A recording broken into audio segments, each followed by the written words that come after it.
Hello. Praying that your day is going well. So, what I want to talk about today is what the enemy trick is. The enemy's main trick is to get you to believe that your wilderness season is never going to end. He wants you to continue to believe that each time that God is bringing you out, that you're going to end up in the same place, in the same situation, that you're going to end up going in circles, the same thing is going to happen over and over again, and that your new is never going to happen. But the devil is a liar. So basically, he wants to keep you in your old season. If he can keep you in your old season, then he can conquer you, because that means that you're continuing to believe his lies. If you're believing his lies, then that means that he has the upper hand on you. So what he'll typically do is he'll give you a thought. Once he gives you the thought, you have an option. You can either adopt that thought and make it your own, or you can cast it down. You can do one of the two, adopt it or cast it down. That's why the word tells us to cast down every wicked imagination. Anything that goes against what God has spoken over your life, you cast it down, because that means that it's a lie. Now, if you take the time and you start to meditate on that thought, you think about that thought, then it's going to end up getting in your heart. Once it gets in your heart, then eventually you're going to end up speaking it out of your mouth. By the time you do that, you're getting an agreement. It's power in agreement. And then that thing starts to manifest. And then your joy is going to slowly start turning into sadness. And then your sadness is going to slowly start turning into oppression. And then that thing is going to end up getting you in bondage. And by the time it gets you in bondage, then the spirit of depression is going to end up coming over your life. So it always starts off with one thought.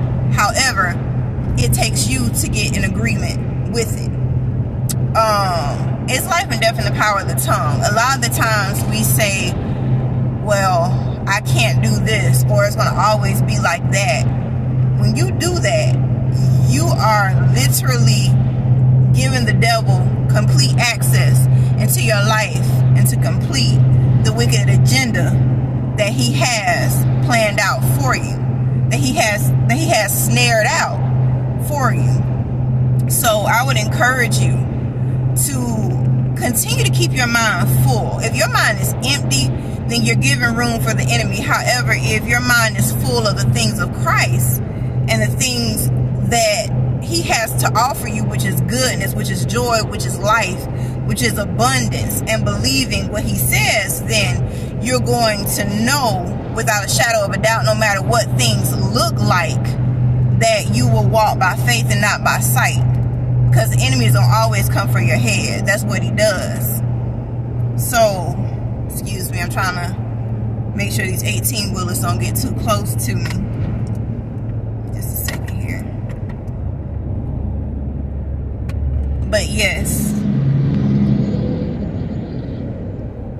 make sure that you think about within a day's time, how much time you spend at work, how much time you actually spend on social media, how much time you spend taking care of your kids, how much time you taking care of your house. Sometimes, watching TV, movies, whatever else it is you want to do. How much time is it that you're really taking for God? Are you really listening to messages to edify your spirit? Are you actually in your word? Are you praying? Are you fasting? Those are really the things that are going to keep you. If you are not feeding yourself, then at some point you're going to be destined to fall. Reason being is because greater is he that's in you than he that's inside of the world. I'm sorry to say it, but you're not strong enough to keep yourself. Like, it's just not going to happen.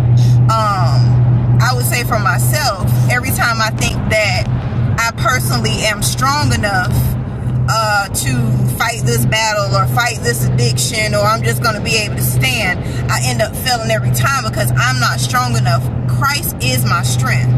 God alone is a keeper. When I have situations now, one thing I don't go run to people anymore and say, oh, well, this is going on or that's going on. Sometimes I may end up having a conversation with them, but what I do is I'm going to God first. hands down. I'm going to the Father, and I'm gonna let him know, like, hey, you know, Daddy, this is what's going on, and you know, the enemy is coming for me. I need you. That relationship is so important.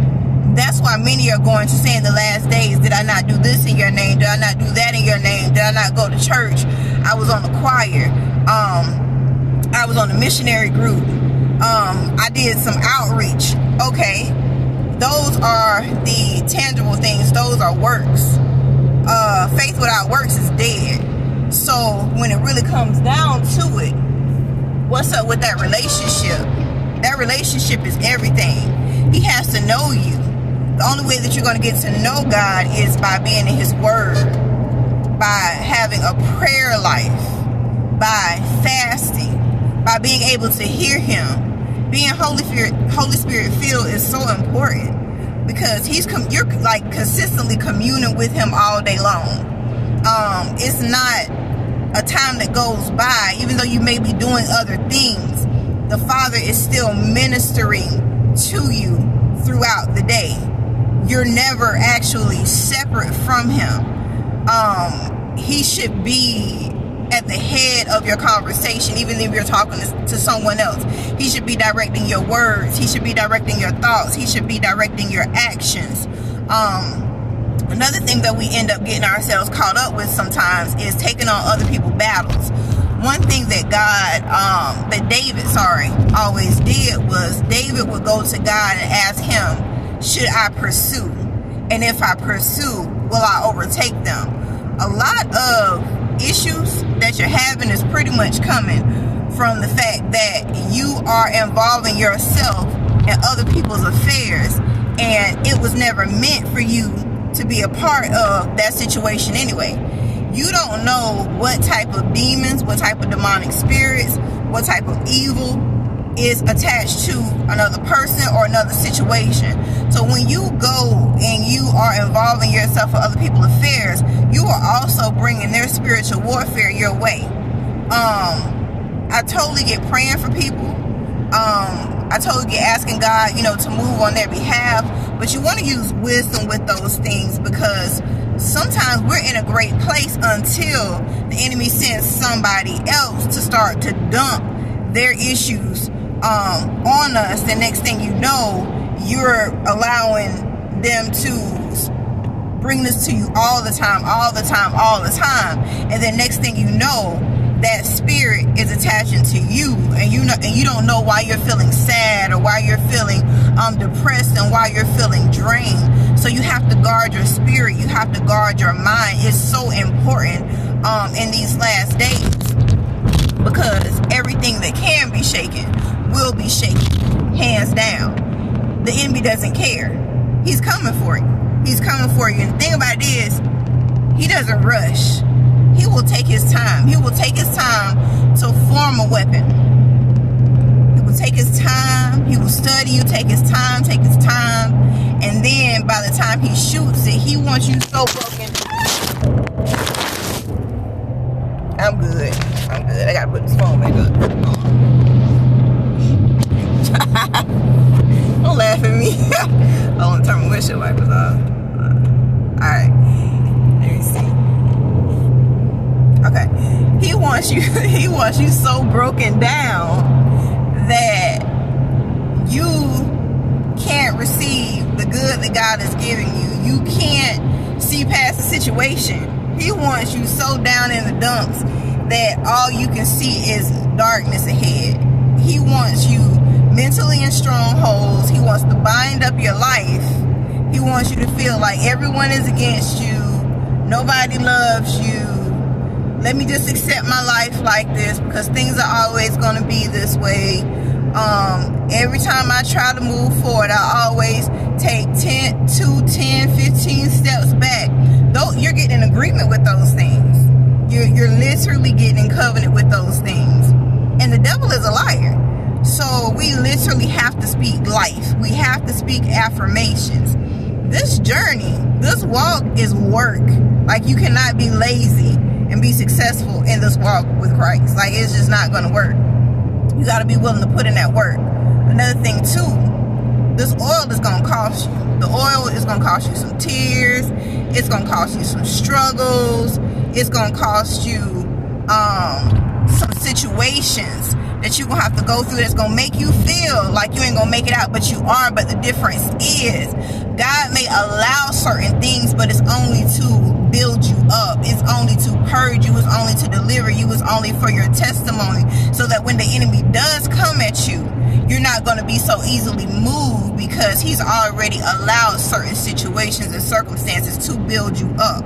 So of course, we know all things work together for the good for those who love Christ. However, you have to make sure that you are putting in that work. That's what's going to separate you from those that are going through without a purpose versus you going through to come out. So that's pretty much it for right now.